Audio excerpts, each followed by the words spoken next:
Tuhan bersamamu. Inilah Injil suci menurut Santo Yohanes. Ketika sudah dekat hari raya Paskah orang Yahudi, Yesus berangkat ke Yerusalem. Dalam bait suci didapatinya pedagang-pedagang lembu, kambing domba, dan merpati, dan penukar-penukar uang duduk di situ. Maka Yesus membuat cambuk dari tali lalu mengusir mereka semua dari bait suci dengan semua kambing domba dan lembu mereka. Uang para penukar dihamburkannya ke tanah dan meja-meja mereka dibalikkannya. Kepada pedagang-pedagang merpati ia berkata, "Ambil semuanya ini dari sini. Jangan membuat rumah Bapakku menjadi tempat berjualan." Maka teringatlah murid-murid Yesus ketika bahwa ada tertulis, "Cinta untuk rumahmu menghanguskan aku." Tetapi orang-orang Yahudi menantang Yesus, katanya, "Tanda apakah dapat engkau tunjukkan kepada kami bahwa engkau berhak bertindak demikian?" Jawab Yesus kepada mereka, "Rombaklah bait Allah ini, dan dalam 3 hari aku akan mendirikannya kembali." Lalu kata orang Yahudi kepadanya, 46 tahun orang mendirikan bait Allah ini, dan engkau dapat membangunnya dalam 3 hari? Tetapi yang dimaksudkan Yesus dengan bait Allah ialah tubuhnya sendiri. Sesudah Yesus bangkit dari antara orang mati, barulah teringat oleh murid-muridnya bahwa hal itu telah dikatakannya. Maka percayalah mereka akan kitab suci dan akan perkataan yang telah diucapkan Yesus. Demikianlah sabda Tuhan. Ibu, Bapak, Saudara, Saudari terkasih dalam Tuhan. Kiranya bacaan pertama tadi yang diambil dari surat Paulus kepada jemaat di Korintus dan juga bacaan Injil itu ada nada yang sama, bahwa bait Allah bukan pertama-tama bangunan, tapi bait Allah adalah pribadi. Kalau bacaan Injil di sana bait Allah adalah dalam diri tubuh Tuhan Yesus.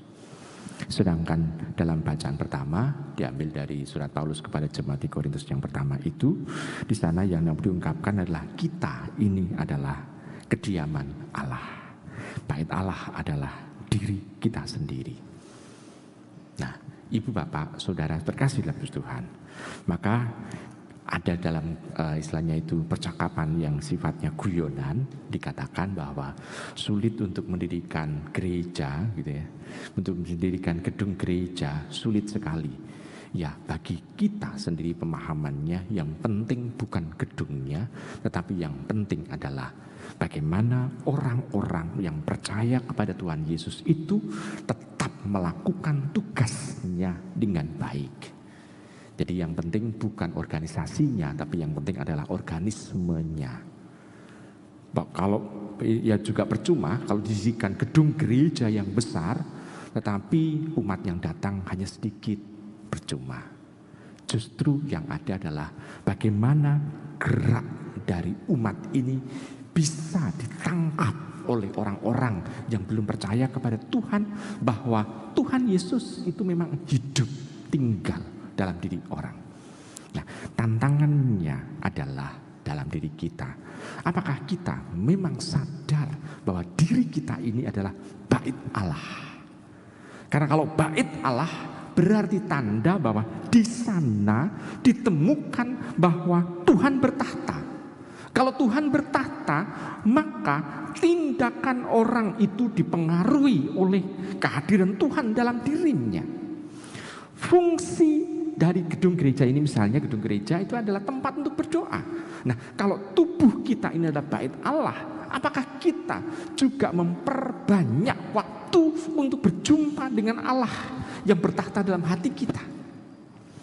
Ini juga menjadi refleksi tersendiri bagi diri kita. Karena gereja adalah kumpulan jemaat beriman. Jadi jemaat beriman itu sendirilah adalah gereja itu. Ibu, bapak, saudara, saudari yang terkasih dalam Kristus Tuhan, maka itu menjadi refleksi sendiri bagi diri kita. Maka peringatan sekarang ini, yakni Basilika dari Santo Yohanes Lateran ini, itu sebetulnya mau mengingatkan kepada kita bahwa di dalam gedung gereja sebagai induk gereja seluruh dunia itu, apakah kita juga tetap bisa melihat bahwa Allah ada di sana. Bukan berarti bahwa kalau tahta Paus pindah dari Yohanes Lateran menuju Vatikan, Tuhannya juga pindah di sana. Tidak. Tetap Tuhan bisa ditemukan oleh orang di mana saja. Karena yang penting adalah bagaimana kita, jemaat beriman itu bisa berkumpul bersama, berdoa bersama di sana.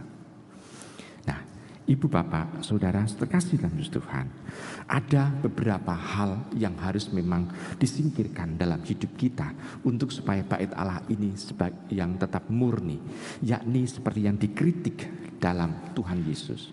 Kita harus berani merombak bait Allah, dalam arti bait Allah tidak menjadi tempat untuk mencari keuntungan pribadi. Para penjual hewan persembahan, para penukar uang itu ada di sana. Nah, kita pun juga kadangkala ada terjebak dengan sesuatu yang membuat tubuh kita ini tidak lagi menjadi bait Allah yang dikhususkan berfokus kepada Allah. Karena ada kehendak untuk mencari keuntungan dan kenyamanan pribadi dalam diri kita. Maka kita harus berani untuk merombak. Tuhan Yesus sendiri mengajak, rombaklah bait Allah ini.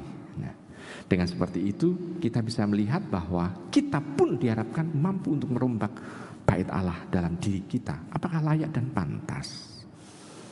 Nah, dengan seperti itu kita diajak oleh Tuhan Yesus untuk memurnikan kehidupan kita.